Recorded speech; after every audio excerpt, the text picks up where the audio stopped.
YCP కాపు నేతల చెలో గుంటూరుకు పిలుపునిచ్చారు మాజీ మంత్రి గుడివాడ అమర్నాథ్. అంబటి కుటుంబాన్ని పరామర్శించేందుకు ఈ నెల 7న చెలో గుంటూరు కార్యక్రమం చేపడతామన్నారు. ఉమ్మడి విశాఖ నుంచి 200 కార్లు 500 బైక్లతో భారీ ర్యాలీ తీస్తామన్నారు. కక్ష సాధింపు చర్యల్లో భాగంగానే కూటమి ప్రభుత్వం అంబటిని అరెస్టు చేసిందన్నారు అమర్నాథ్.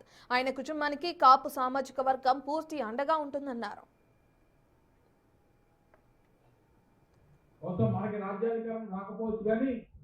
రాజ్యాధికారంలోకి రావాల్సింది ఎవరు అని చెప్పి నిర్ణయం తీసుకునేటువంటి సామాజిక వర్గం రాష్ట్రంలో కాపులు.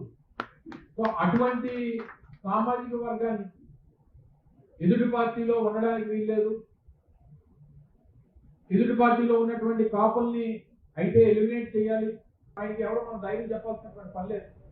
కానీ ఇప్పుడు వారు జైల్లో ఉన్నప్పుడు కుటుంబానికి ధైర్యం చెప్పాల్సినటువంటి బాధ్యత రాష్ట్రంలో ఉన్నటువంటి మన వాళ్ళందరి మీద ఉందనేటువంటి అభిప్రాయంతో ఈ నిర్ణయం తీసుకున్నామనేటువంటి విషయాన్ని కూడా అందరికీ తెలియజేస్తాను. అది మన ప్రాంతం నుంచి మొదలవ్వాలి. మన ఉమ్మడి విశాఖపట్నం జిల్లా నుంచే మొదటగా మనం వెళ్ళి వారికి సంఘీభావం తెలియజేయాలనేటువంటి ఉద్దేశంతో చేపట్టినటువంటి కార్యక్రమం. సో రేపు 7వ తారీఖున జరగబోయేటువంటి ఈ చెలో గుంటూరు కార్యక్రమానికి వైఎస్ఆర్ కాంగ్రెస్ పార్టీలో ఉన్నటువంటి కాపు నేతలు అందరూ కూడా రేపు అటు విశాఖపట్నం ఇటు అనకాపల్లి ఉమ్మడి విశాఖపట్నం జిల్లాలో ఉన్నటువంటి మన నాయకత్వం అంతా కూడా బయలుదేరాలని చెప్పి నిర్ణయం తీసుకున్నాం. దానికి సంబంధించినటువంటి కార్యాచరణ అంతా కూడా ఇప్పుడే ధర్మశ్రీ గారు చెప్పడం జరిగింది. ఏ మండలం నుంచి ఎవరు బయలుదేరుతారో ఎంతమంది బయలుదేరుతారో అనేటువంటిది సాయంత్రం కల్లా ఒక రూట్ మ్యాప్ అనేటువంటి ఫిక్స్ చేసుకుంటాం.